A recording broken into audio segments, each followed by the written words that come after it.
आपण थोडक्यात मी माझे विचार मांडतो. पुरवणी मागणीच्या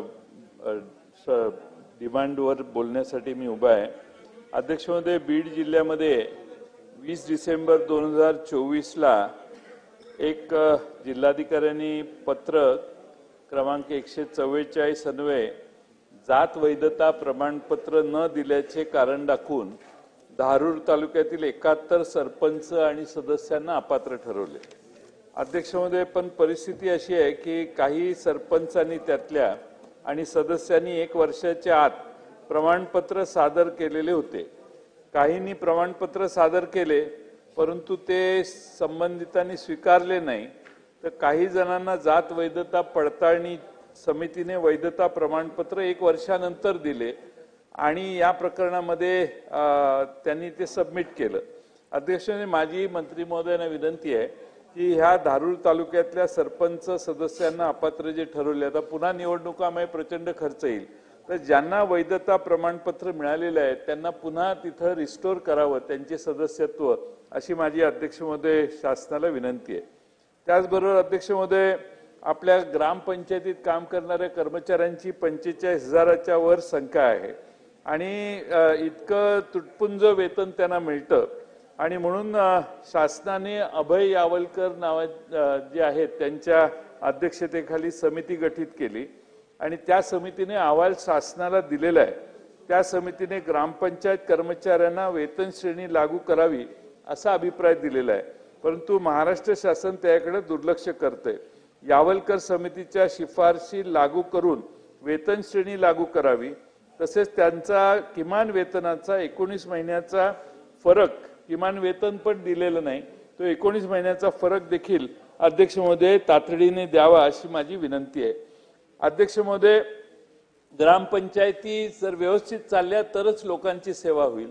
जसं महापालिकेला नगरपालिकेला आपण महत्त्व देतो तसं ग्रामपंचायतीतल्या ह्या कर्मचाऱ्यांची काळजी तेवढीच शासनानं घ्यावी अशी माझी शासनाला विनंती आहे. अध्यक्ष महोदय, ऊर्जा विभागात उपसा सिंचन योजनांमध्ये सहकारी पाणी पुरवठा संस्थांना वीज दर सवलत दिली जाते. सदरची मुदत 30 मार्च 2025 रोजी संपत आहे. वीज दर सवलत लागू न झाल्यास वीज वितरण कंपनीच्या दराने बिल आकारणी केली जाते आणि मग अध्यक्ष महोदय ते सदर पाणी पुरवठा संस्थांना ते परवडणार नाही. त्यामुळे वीज दर सवलतीला तात्काळ शासनानं मुदतवाढ द्यावी अशी राज्य सरकारला माझी विनंती आहे. अध्यक्ष महोदय, शेवटचा मुद्दा मी या ठिकाणी मांडतो. अध्यक्ष महोदय, शिक्षक, शिक्षकेतर, नगर परिषद, पंचायत कर्मचारी समन्वय समितीने शासनाकडे काही मागण्या केलेल्या आहेत वित्त विभागाकडे. यातील काही प्रमुख मागण्या ज्यावर शासनाने विचार केला पाहिजे अशी शासनाला माझी विनंती आहे. सुधारित राष्ट्रीय निवृत्ती वेतन योजनेची अंमलबजावणी करण्याबाबत विस्तृत परिपत्रक तात्काळ जारी करण्यात यावे. खुल्लर समितीचा अहवाल प्रसिद्ध करावा. PFRDA कायदा रद्द करावा व फंड मॅनेजरकडे संचित असलेली रक्कम संबंधित राज्य सरकारला परत करण्यात यावी. तसेच EPS 95 नुसार असणाऱ्या सर्व वर्गणीदारांना परिभाषित पेन्शन योजना लागू करण्यात यावी. सार्वजनिक उद्योगाची खाजगीकरण रद्द करावे, सरकारी विभागाचे संकोचीकरण थांबावे वगैरे अशा मागण्या आहेत. किंवा कंत्राटी रोजंदारी कर्मचाऱ्यांना देखील सर्व हॉस्पिटलमध्ये आणि सरकारी निवृत्ती वेतनधारकांना कॅशलेस उपचार मिळावेत यासाठी व्यापक स्वास्थ्य विमा योजना लागू करावी. सर्व संवर्गातील रिक्त पदे भरण्यासंदर्भात कार्यवाहीचा वेग वाढवावा. चतुर्थ श्रेणी कर्मचारी व वाहन चालक भरतीवरील बंदी शासनाने उठवावी. चतुर्थ श्रेणी कर्मचाऱ्यांच्या पाल्यांना नियुक्ती देण्यासंदर्भात 1981च्या शासन निर्णयाची पुनर्स्थापना करावी अशी देखील मागणी मी अध्यक्ष महोदय वित्त विभागाकडे करतो. अध्यक्ष महोदय, देशाच्या अन्य राज्यांमध्ये त्यांच्या औद्योगिक धोरणामध्ये private plug and play industrial पार्कचा समावेश केला आहे. त्यामुळे त्या भागात नवीन रोजगार देशातल्या अन्य राज्यात तयार झालेले आहेत. महाराष्ट्रातल्या काही खाजगी कंपन्यांनी खाजगी इंडस्ट्रियल पार्क विकसित केलेले आहेत.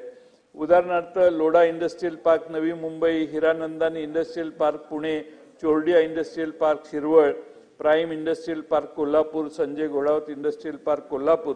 त्यामुळं त्या ठिकाणी नवी संधी तिथल्या त्या भागातल्या लोकांना मिळायला लागलेली आहे.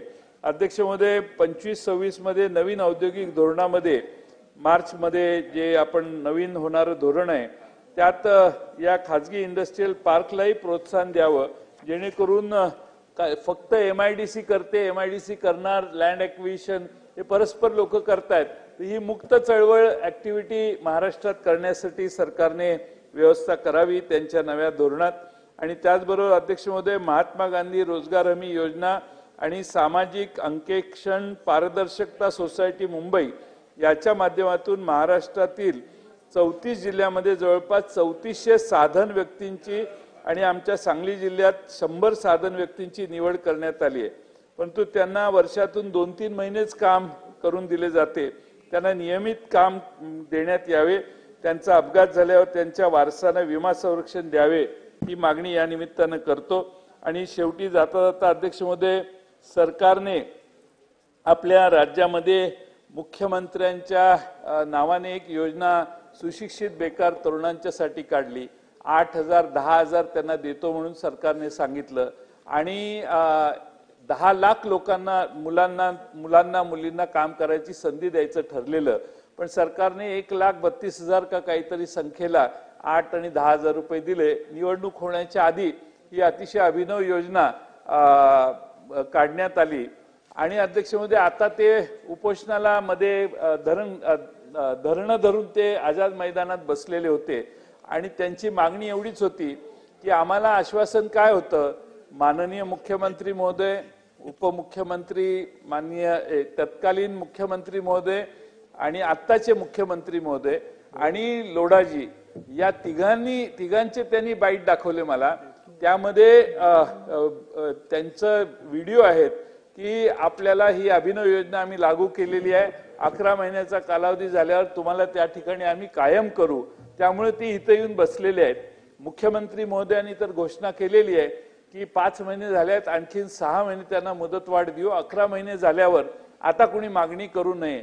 पण त्यांचा असा दावा आहे की आम्हाला त्यावेळी आश्वासन निवडणुकीच्या आधी दिलेलं की आम्हाला तुम्ही 11 महिने झाले की तुम्ही कायम आम्ही तुम्हाला करू, तर माझाही विश्वास बसला नाही, असं कोणी आश्वासन देणार नाही।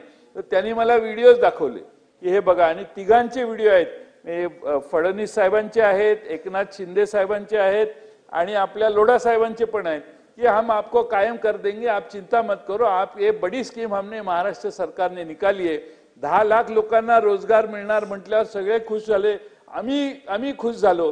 पण आता ते इथे येऊन दारात बसलेले आहेत, त्यांना असं वाटतं की आपली फसवणूक झाली, आपल्याला मोठं आश्वासन मिळालं, परंतु 1,32,000 मुलं महाराष्ट्रात मुलं मुली आहेत की ज्यांना आता आपण नोकरीला कायम होणार असं वाटत होतं, त्यांनी हाय त्या नोकऱ्या सोडल्या आणि इकडे नोकऱ्या घेतल्या, आज त्यांना निराशा पदरी आली आहे। त्याचाही शासनाने गांभीर्याने विचार करावा। मुख्यमंत्री महोदयांनी मात्र स्पष्ट सांगितलंय याचा कोणताही विचार करू नका, तुम्ही काही पुढे आग्रह करू नका। पण मला त्यांना भेटल्यावर मला असं वाटलं की थोडंसं त्यांच्या या मागणीकडे लक्ष देण्याची गरज आहे आणि तेही लक्ष आपण द्यावं अशी विनंती करतो आणि मला बोलायची संधी दिली याबद्दल आपले आभार मानतो।